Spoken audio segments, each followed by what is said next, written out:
Innal hamdalillah nahmaduhu wa nasta'inuhu wa nastaghfiruh wa na'udzu billahi min shururi anfusina wa min sayyiati a'malina may yahdihillahu fala mudilla lahu wa may yudlil fala hadiya lahu.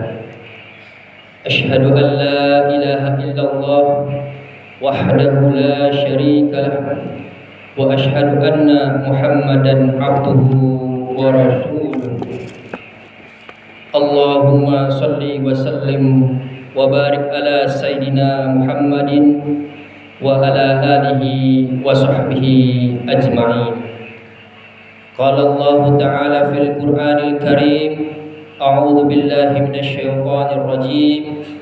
Ya ayyuhalladzina amanu taqullaha haqqa tuqatih wala tamutunna illa wa antum muslimun.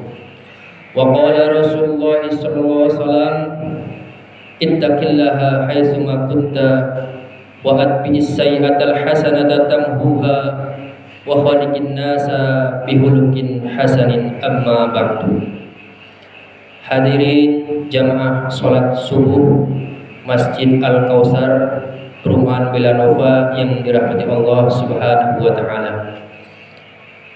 Alhamdulillah, segala puji hanya milik Allah Subhanahu wa taala.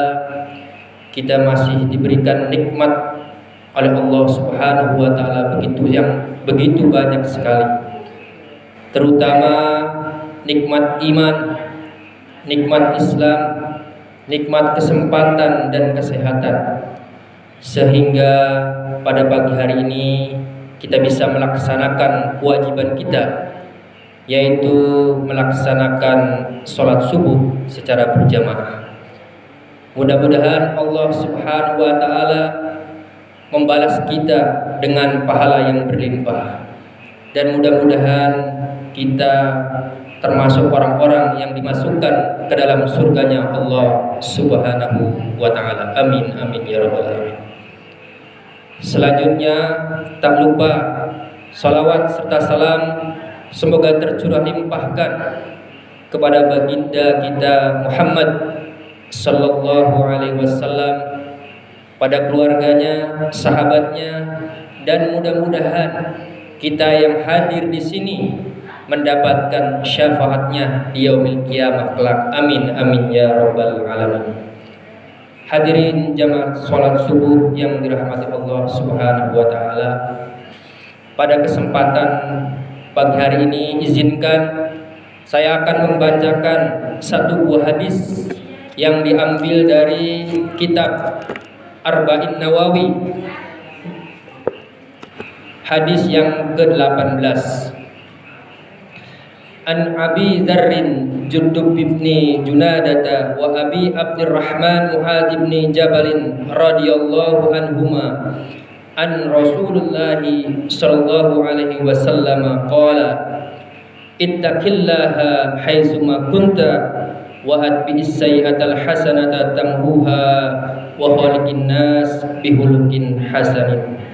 Yang artinya, an Abi Dzarrin Jundub bin Junadah wa Abi Abdurrahman Mu'adz bin Jabal radhiyallahu anhuma, dari Abu Dzar Jundub bin Junadah dan Abu Abdurrahman Mu'adz bin Jabal radhiyallahu anhuma, semoga Allah meridhoi mereka berdua, an Rasulullah sallallahu alaihi wasallam, dari Rasulullah sallallahu alaihi wasallam, qala, beliau bersabda, ittaqillaha haitsu ma kunta, bertakwalah kepada Allah di mana saja engkau berada, wa atbi'is sayyi'atal hasanata tamhuha, dan ikutilah perbuatan buruk dengan perbuatan baik, niscaya perbuatan baik itu akan menghapuskan perbuatan buruk tersebut. Wa khaliqin nasa bihulukin hasanin, serta bergaulah, berakhlaklah dengan sesama manusia dengan akhlak yang baik. Hadis riwayat At-Tirmidzi. Hadirin jamaah salat subuh yang dirahmati Allah Subhanahu wa taala, Hadis ini mengandung 3 poin penting.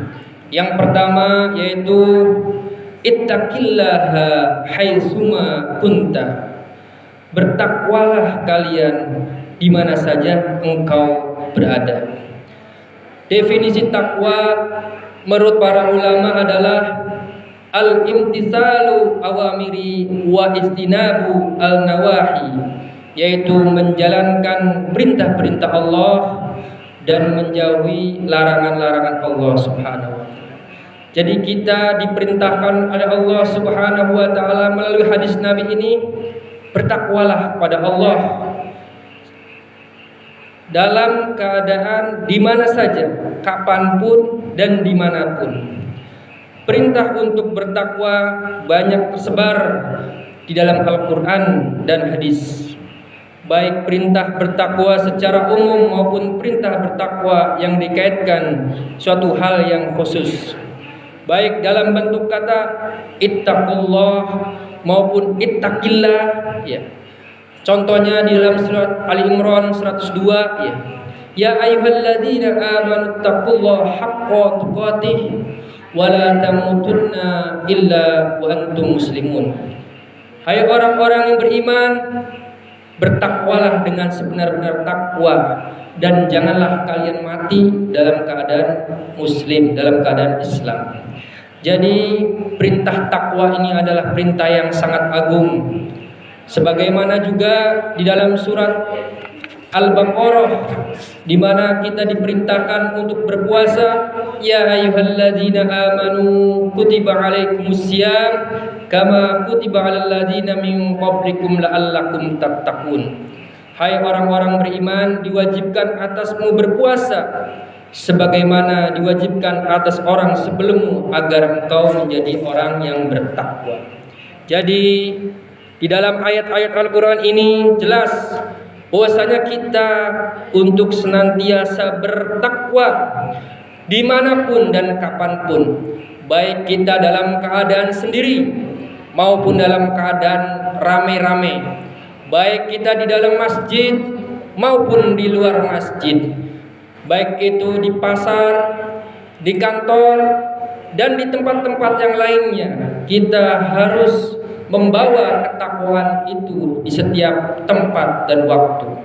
Itu poin yang pertama, ittaqillaha haitsuma kunta. Lalu poin yang kedua adalah wa'at bi'is sayyi'atal hasanata tamhuha.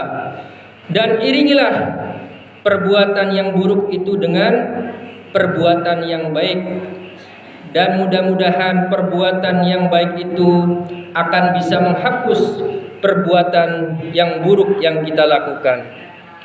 Jamaah salat subuh yang dirahmati Allah Subhanahu wa taala. Melakukan kebaikan dan keburukan adalah dua hal yang alamiah terjadi pada diri manusia. Tidak ada manusia yang selalu buruk, yang selalu jelek, yang selalu jahat. Sebagaimana seperti setan, dia selalu buruk dan selalu jelek. Dan tidak ada manusia yang selalu rajin beribadah, yang selalu benar, selalu baik dan taat sebagaimana malaikat.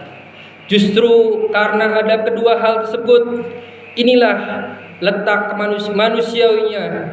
Oleh karena itu sangat berlebihan dan naif jika ada manusia yang menuntut orang lain untuk selalu benar dan tidak boleh salah sama sekali. Karena itu adalah pembebaran yang manusia manapun tidak akan mampu mengamalkannya. Karena di dalam sebuah hadis dikatakan kullu ibni adam khata'un wa khairul khata'in at-tawwabun. Setiap anak Adam memiliki kesalahan dan sebaik-baik orang yang berbuat salah adalah yang bertobat. Itulah sebabnya Rasulullah Shallallahu Alaihi Wasallam juga senantiasa memohon ampun kepada Allah, beristighfar dan bertobat kepada Allah Subhanahu wa taala sebanyak 70 sampai 100 kali dalam sehari. Sebagaimana hadis Nabi, wallahi inni la astaghfirullah wa atubu ilaih fil yaumi aktsara min sab'ina marratan. Demi Allah, Sungguh aku, kata Nabi, beristighfar, memohon ampun kepada Allah dan bertobat kepadanya dalam sehari sebanyak 70 kali. Hadirin jamaah yang dirahmati Allah Subhanahu wa taala. Sesuai dengan ayat di dalam surat Hud ayat 114, innal hasanati yudhibnas sayyi'at. Sesungguhnya perbuatan-perbuatan baik menghapus kesalahan-kesalahan. Maksudnya adalah menghapuskan dosa dan bekas dari kejelekan itu. Jadi jamaah sekalian yang dirahmati Allah Subhanahu wa taala, marilah kita iringi perbuatan buruk yang kita lakukan atas dasar khilaf dengan perbuatan-perbuatan baik. Mudah-mudahan dengan kita melaksanakan perbuatan baik, perbuatan-perbuatan buruk kita akan dihapuskan oleh Allah Subhanahu wa taala. Tentu itu adalah dosa-dosa yang kecil, as-shaghair ya. Kalau dosa-dosa besar, al-kabair, ya harus melakukan tobat nasuha kepada Allah Subhanahu wa taala. Itu poin yang kedua. Lalu selanjutnya poin yang ketiga, poin yang terakhir, wa khaliqin nasa bihulukin hasan. Bahwasanya kita melakukan perbuatan baik kepada sesama manusia dengan akhlak yang baik. Perintah untuk bergaul dengan manusia secara umum dengan akhlak yang baik, baik itu dengan muslim maupun dengan non muslim, baik dengan ahli maksiat maupun dengan ahli taat, dengan cara yang tidak sama sesuai kadar kemaksiatan mereka. Paduan antara takwa kepada Allah Subhanahu wa taala dan berakhlak baik adalah penyebab manusia dimasukkan ke dalam surganya Allah Subhanahu wa taala. Sebagaimana hadis Nabi, su'ila Rasulullah sallallahu alaihi wasallam an aktsari ma yudkhilun nasal jannata faqala taqwallahi wa husnul khulqi, wa su'ila an aktsari ma yudkhilun nasan nara faqala al-famu wal farju. Rasulullah sallallahu alaihi wasallam ditanya tentang sesuatu yang paling banyak menyebabkan manusia masuk ke dalam surga. Lalu beliau menjawab, takwa kepada Allah dan akhlak yang baik. Beliau juga ditanya tentang penyebab terbanyak manusia dimasukkan ke dalam neraka. Beliau menjawab, mulut dan kemaluan. Diriwayatkan oleh At-Tirmidzi. Hadirin jamaah salat subuh yang dirahmati Allah Subhanahu wa taala, itulah hadis yang ke-18 di dalam kitab Arba'in Nawawi, bahwasanya 3 poin yang harus kita amalkan di dalam kehidupan sehari-hari, yaitu ittaqillah haitsuma kunta, bertakwalah pada Allah di mana saja engkau berada. Lalu wa'at bi'is sayyi'atal hasanata tamhuha, iringilah perbuatan buruk dengan perbuatan baik, niscaya Allah akan menghapuskan perbuatan buruk itu dengan perbuatan baik. Wa khaliqin nasa bihulukin hasan, artinya bergaullah kepada manusia dengan akhlak yang baik. Demikian yang bisa kami sampaikan. Ada kurangnya kami mohon dimaafkan. Billahi taufiq wal hidayah. Assalamualaikum warahmatullahi wabarakatuh.